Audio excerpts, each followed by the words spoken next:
Bom dia, meus irmãos. Vocês estão bem? Eu fui lá na cabine lá do piloto, disse, dá para acelerar aí?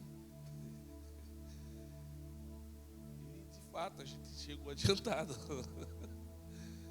O Senhor é bom, né? Prazer enorme, uma alegria enorme. Trago um abraço e um cheiro do pastor José, da pastora Luciana, para vocês. Eles estão lá agora em culto também, nesse momento. E o Senhor nos deu essa oportunidade de poder servir vocês aqui durante o dia de hoje. Eu quero poder honrar ao Senhor, glorificar o nome dEle, poder estar junto aqui com vocês. Eu sei que já são 11h30, eu não vou demorar, prometo. Só quero refletir algumas coisas com você sobre esse texto aqui de 2 Reis. Abra, por favor, 2º livro de Reis. Capítulo 6.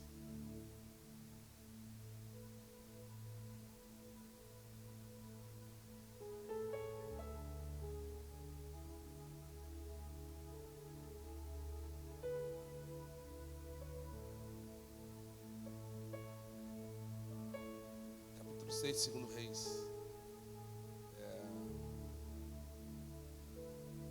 Versículo 17. Orou Eliseu e disse: Senhor, peço-te que lhes abras os olhos para que vejam.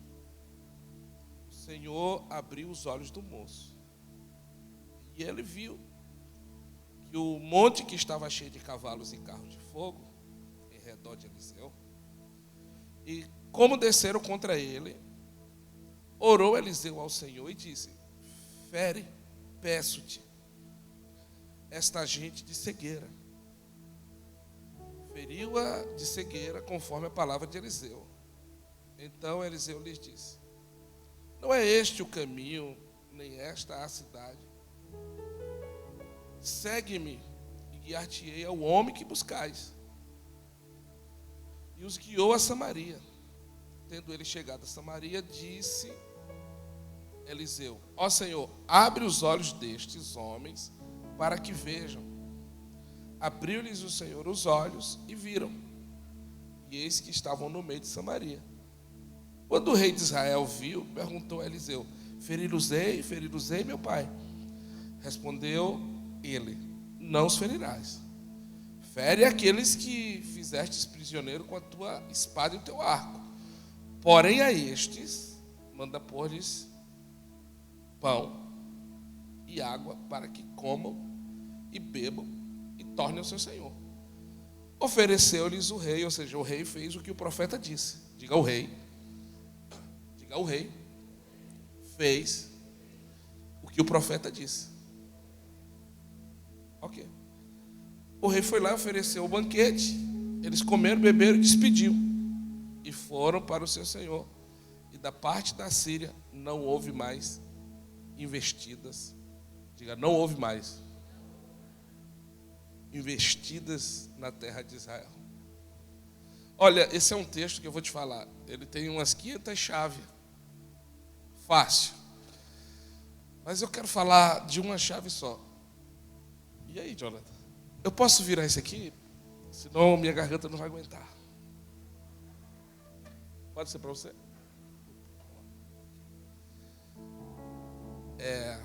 Rapidamente, eu quero pensar uma realidade bem presente nesse texto e bem pertinente para a igreja do Senhor Jesus nesses dias. O reino de Deus, ele se move por chaves. Você já ouviu isso, você já sabe disso, mas vale a pena apenas reforçar. Eu quero que você compreenda uma coisa. Realidades do reino dos céus, elas passam a acontecer ou deixam de acontecer a partir da compreensão que você tem das chaves espirituais que já são liberadas para a igreja. Então, a não compreensão dessas chaves faz com que a gente esteja dentro do reino dos céus, porém não desfrute daquilo que já está disponível para a gente acessá-las. Portanto, eu tenho me deparado com um quadro, com um cenário, onde eu percebo que tem muita gente reclamando de coisas que a razão não é aquela que elas pensam. Eu vejo gente culpando o diabo quando o diabo não é o culpado daquela coisa. E qual que é o problema, pastor? O problema é a falta de compreensão das chaves espirituais que já estão liberadas. Então, sabe quando Jesus disse a Pedro assim: a ti te dou o quê? As chaves, ok? Aí ele termina dizendo: o que você ligar na terra, eu vou ligar no céu. E o que você desligar na terra, eu vou desligar no céu. Escute, o trabalho de Jesus qual foi? Dar as chaves. Mas ele deu a quem o trabalho de ligar e desligar? Vocês tomaram café hoje? O trabalho dele foi entregar. E qual que é o nosso? Usar. Diga, usar. Então o problema, às vezes, eu estou falando de 98% dos casos, não é o diabo. Escute, o diabo, ele é colateral. Só para a gente colocar ele no lugar dele. O diabo é colateral. O que é isso? Quem é do mundo do futebol sabe. Ele é oportunista. O que é aquele centroavante oportunista? Cara, não joga nada. Mas sabe aproveitar o quê? A oportunidade. Então o diabo é isso aí. Joga nada, cara. Mas assim, se você der a oportunidade, não se preocupe. Ele vai saber aproveitar muito bem. Então, o diabo, ele só tem poder naquilo que você entrega na mão dele. Então, quando você não conhece as chaves do reino dos céus, você está entregando algo na mão do diabo. O quê? A ignorância.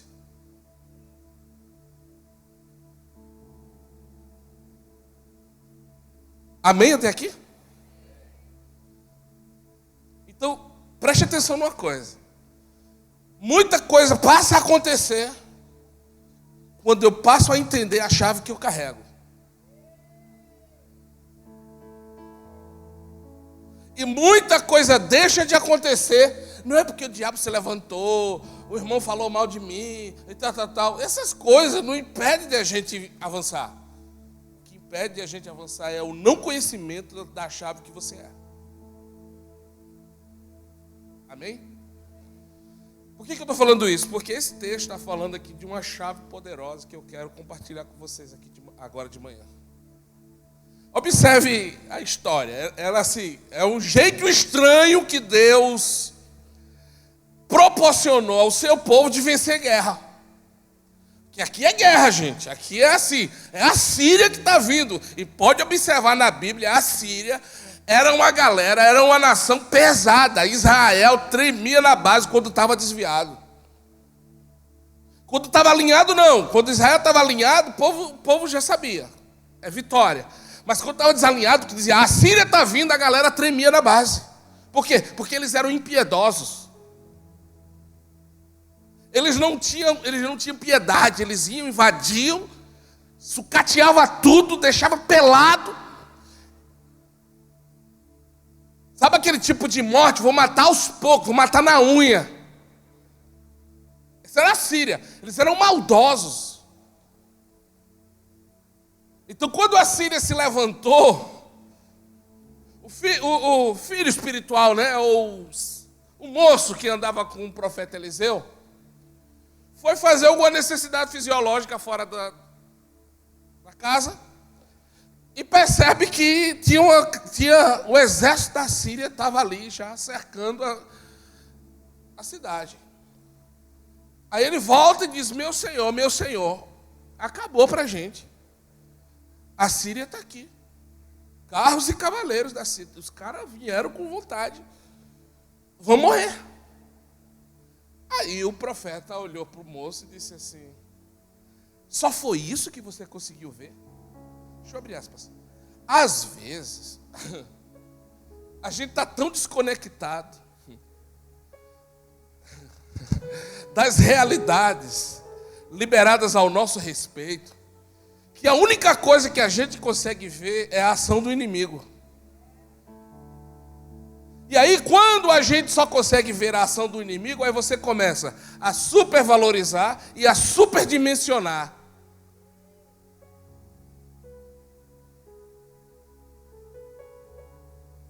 Só que assim, quando o profeta sai calmamente, que vê, que olha para o mesmo lugar que o seu moço olhou, normalmente vai ser assim. Você pode estar no mesmo lugar, na mesma igreja, com o meu pastor, e vem coisas diferentes. Você está vendo o quê? Eu estou vendo o exército da Síria. Só isso, só isso. Ah, já sei. Tem um problema. Eu tô do lado de um aliado sem visão. Deixa eu abrir aspas aqui. Olha para quem está do seu lado, diga, cuidado com aliados sem visão. Isso é mais perigoso do que o diabo.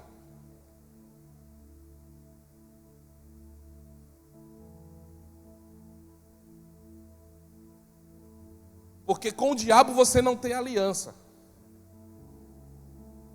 Deus vem e te protege. Agora, com quem você chamou para aliança e não tem visão, aí Deus do tipo assim, eu vou ter que deixar. Porque foi feita uma aliança. Então tem algumas coisas que na aliança você não vai conseguir evitar. Vai ser necessário passar. Alô? Senhor, abre os olhos dele para que veja. Aí, pum, a escama caiu na hora. Quando ele olhou, ele disse, uau, tem um exército mais poderoso do que o da Síria. Escute, quando Jesus veio na terra,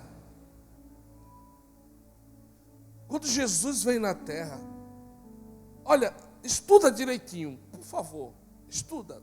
Os 3 anos que Jesus passou com os seus discípulos na terra. Você sabe qual foi o trabalho de Jesus nesses 3 anos? O trabalho de Jesus foi abrir a visão deles.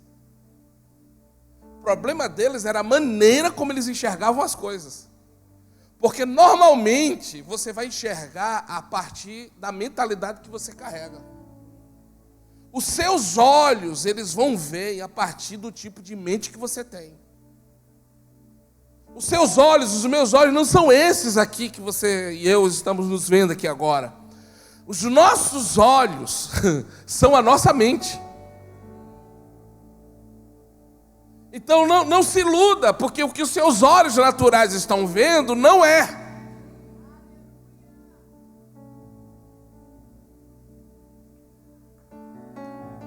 Então, quando Eliseu diz assim, abre os olhos desse moço, ele está tipo dizendo, Senhor, abre a mente dele. Tudo que Jesus estava tentando dizer para os seus discípulos nos 3 anos era, abra essa mente, para você poder entender o universo que eu habito. E é exatamente para esse universo que eu habito que eu quero transicionar vocês. E até agora vocês não entenderam. Vocês estão vendo que falta pão e que falta comida, que falta peixe, que falta isso, que falta aquilo. E eu estou tentando dizer para vocês, no meu universo já existe, já está pronto, já está preparado, já é uma realidade.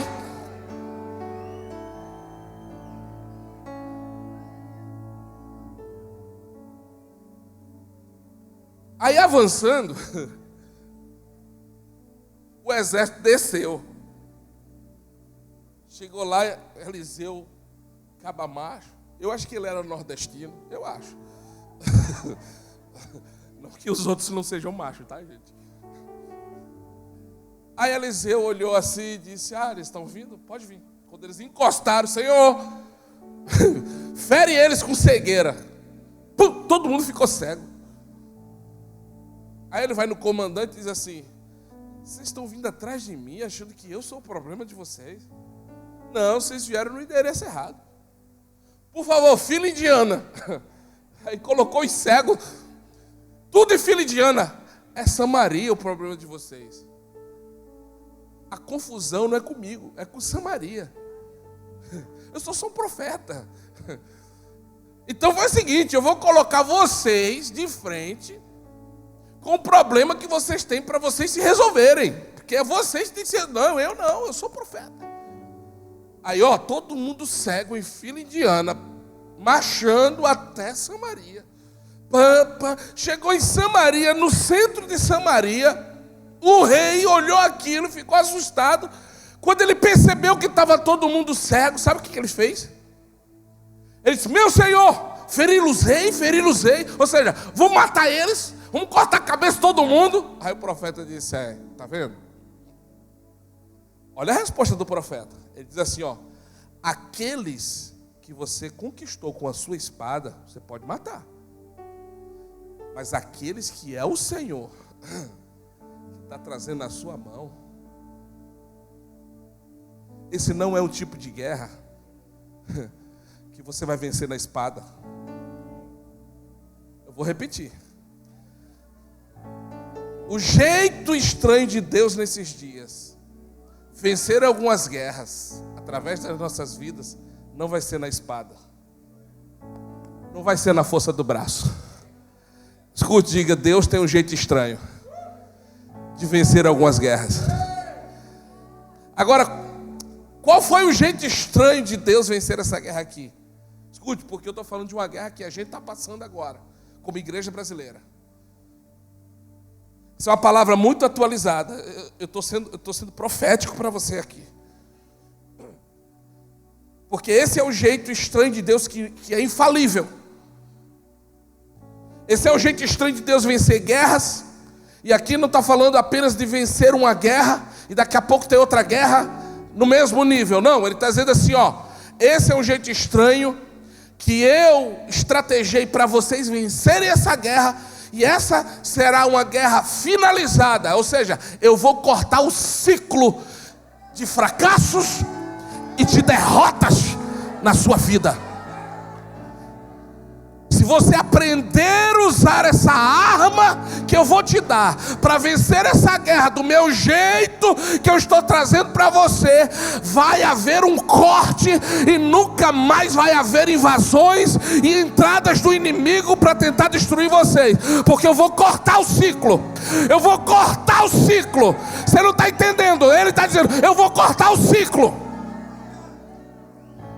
Sabe aquelas pessoas que parece que vai, quando chega na cara do gol, não avançam? Sabe aquelas pessoas que parece que agora vai vencer, agora vai fazer o gol, agora vai chegar do outro lado? Parece que chega na cara da porta, bate e volta.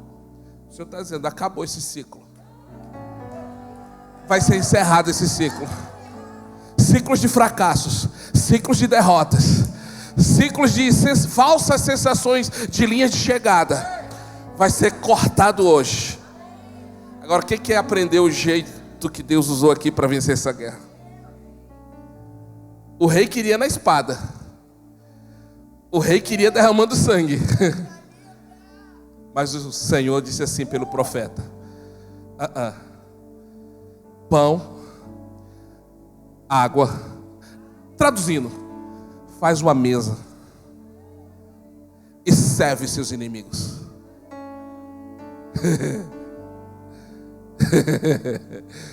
Eu estou sentindo uma graça de Deus tão poderosa aqui. Aí o rei, eu acredito que ele deve ter tomado tipo um susto, ou ter pensado: esse profeta está meio doido. A hora da gente cortar a cabeça dos caras é agora. Aí o rei olhou para o profeta, mesmo tendo achado estranho. Deixa eu te explicar uma coisa.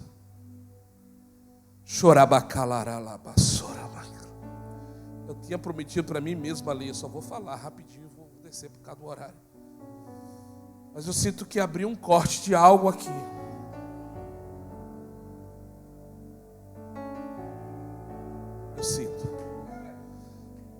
Tem algo.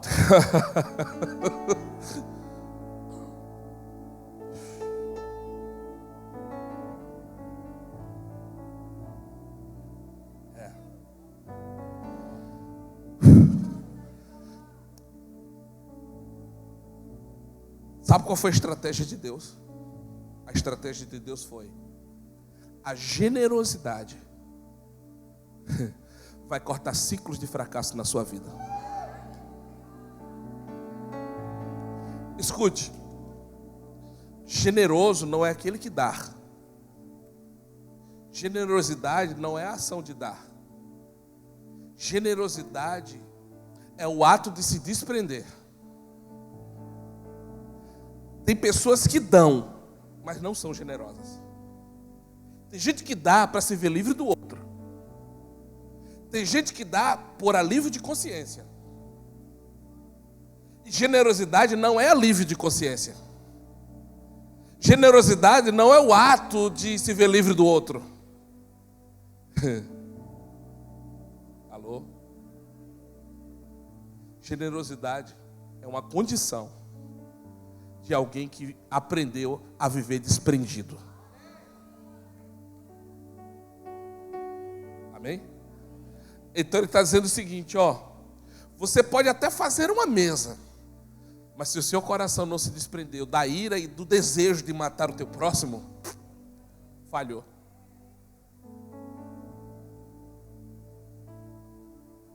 Só que cara, o que é forte para mim aqui? Forte para mim é que o rei poderia ter ignorado o profeta, sim ou não? Tipo assim, colocou na minha mão porque quis. Eu agora vou destruí-los. Pegava o exército dele e mandava decepar a cabeça de todo mundo. Mas sabe quando Josafá está em batalha, está em guerra também? Segunda Crônicas 20. Diz que os sírios vieram contra ele. E ele disse assim: meu senhor, já não sei mais o que fazer. Aí se levantou um profeta no meio deles, que foi até Josafá e disse assim: Josafá, assim diz o Senhor: colocarei os teus inimigos nas tuas mãos. Sempre vai ser assim. Deus sempre vai pegar todos aqueles que se levantam contra nós um dia e vai colocar na nossa mão. Sabe por que Deus ainda não colocou? Porque Ele não achou uma medida de misericórdia e de generosidade no seu coração para poder entregar nas suas mãos. Porque se Ele te entregar agora, você mata. Aí, enquanto você não deixa Deus moldar o seu coração para alcançar a medida de misericórdia e generosidade, os inimigos vão continuar te atacando. Você está aqui, minha gente? Diminuiu o amém, eu percebi. Mas pega essa senha agora que eu vou te falar. Aí esse profeta chegou para Josafá e disse assim: fica tranquilo, Josafá, nessa peleja não tereis que pelejar. Aí diz assim, ó: ficai calados. Às vezes assim, ó, tem uma medida de silêncio na hora da guerra que é necessária. É tipo assim, ó: fique quieto, fique calado, não fale nada, Deus está agindo. Só que assim, ó, como é que ele termina? É isso aqui que eu quero pegar para trazer para o contexto que eu estou falando lá de Eliseu. O profeta disse assim: Josafá, diga ao povo que creia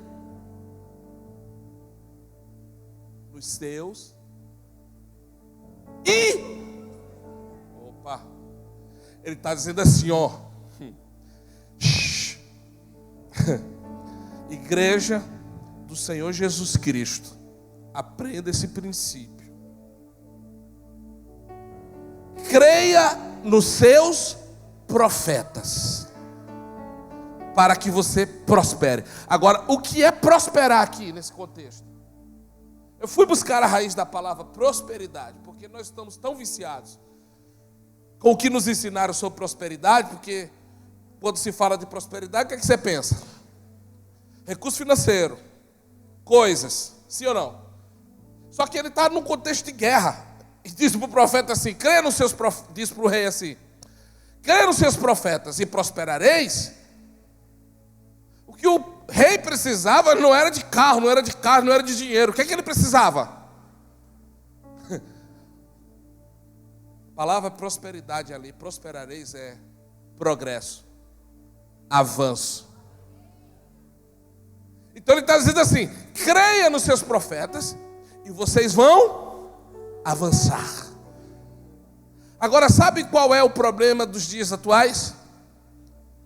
É que quando Deus está liberando um movimento profético sobre a sua igreja, sabe o que as trevas fazem? Levantam os falsos profetas. Para quê? Para descredibilizar o verdadeiro. E é aí que nós vamos precisar de homens íntegros, de homens de verdade, de homens de caráter, para estar com o microfone na mão, carregado do Espírito Santo, para discernir o verdadeiro do falso. Choracalaralabas. Porque normalmente o que a gente está vendo nos dias atuais é o seguinte: nós temos uma igreja que não acredita mais nos seus profetas. Mas o que o Senhor está fazendo nesses dias? Ele está restaurando o manto profético da sua casa. Ele está levantando de volta homens proféticos de volta para a sua casa.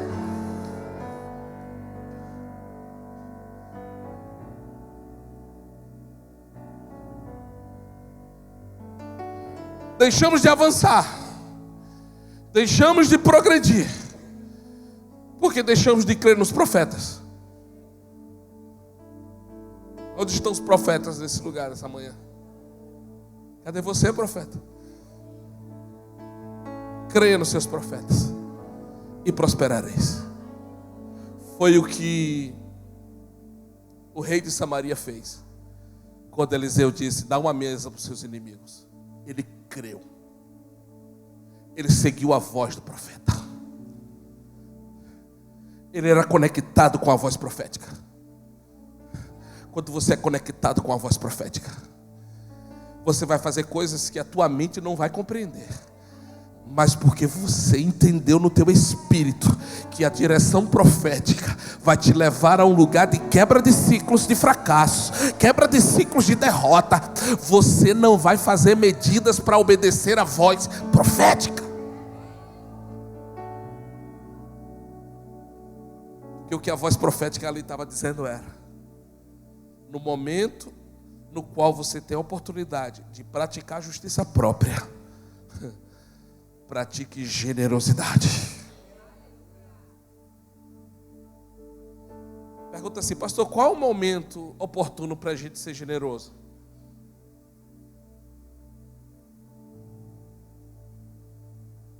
Quer saber meu? Tem coragem? Não se assuste. O melhor momento para a gente quebrar ciclos de fracassos e derrotas na nossa vida, praticarmos a generosidade. Lembra quando tinha 5.000 pessoas, fora mulheres e crianças? Quantos pães tinham? 5. Quantos peixes? Então, pastor, qual é o momento oportuno? Porque assim, não cai na besteira de achar que só aquele menino tinha pães ali, tá? Use sua inteligência espiritual. Muitas outras pessoas tinham pães na sua sacola. Quem se dispôs a dar foi a criança. Mas muitas outras pessoas tinham. A pergunta é: por que a criança deu e os outros não? Porque assim, ó, a criança é desprendida. Ela está preocupada com o pão de amanhã de manhã? Quem é que está preocupado? É o adulto. É que cresceu. É que já se acha grande. Então, qual é o momento oportuno para a gente praticar generosidade? No insuficiente.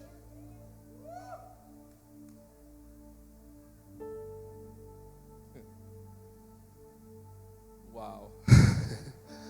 Que fresta se abriu aqui agora. É no insuficiente.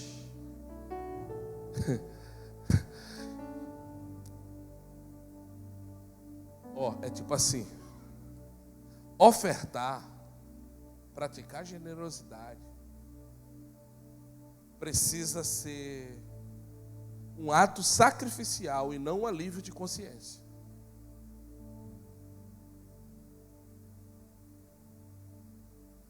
Eu fiquei me perguntando, onde que estava o pai e a mãe desse menino? Eu acredito que aqueles pães não era dele. Estava na sacola do pai dele. Mas ele pegou ali, viu que tinha muita gente para comer. Eu acho que na cabeça da criança é assim: eu vou repartir o meu pão para todo mundo. Quem está me entendendo? Porque assim, é no insuficiente que a generosidade praticada vai vencer ciclos de visitações do inimigo na sua vida. Quando o profeta deu comando ao rei, ele foi e fez a mesa, abriu os olhos de todos, que todos abriram os olhos e viram aquela mesa posta, comeram e fizeram o quê? Está no texto. Comeram, foram embora, mas como é que termina o texto? E nunca mais voltaram. O que isso quer dizer? Isso quer dizer: acabou. Não vai ter mais visitações do inimigo. Ô Rodrigo, eu pensei que esse povo era mais fervoroso. Porque eu estou dizendo aqui para você que não vai ter mais visitação do inimigo. A Síria não vai vir mais contra você. A depender da medida da entrega do teu coração para praticar a generosidade no insuficiente, se prepare. Satanás nunca mais vai tocar nas tuas finanças, nunca mais vai tocar nos teus negócios. Se tem empresários aqui, eu declaro sobre a sua vida, nunca mais vai ter bloqueios, impedimentos, nunca mais vai ter trava na tua empresa. Pelo contrário, vai ser desatado a janela de favor da parte dos céus. Vão se abrir caminhos, rios dos céus vão passar por aí.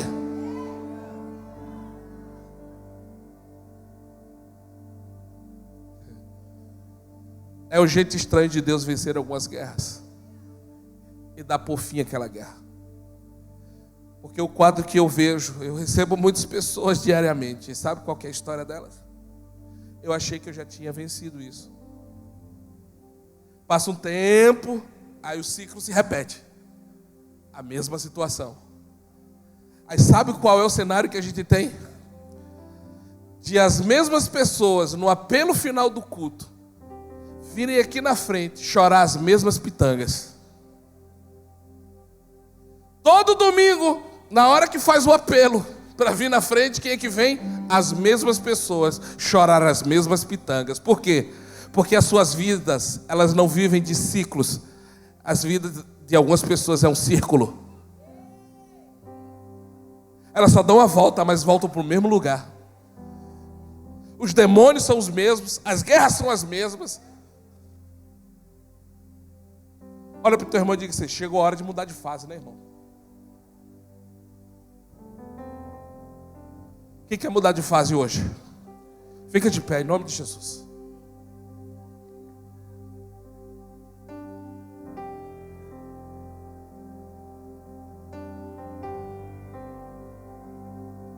Quem está disposto a encerrar esse ciclo na sua vida? Agora sim, eu quero que você venha até aqui à frente. Sai do seu lugar em nome de Jesus.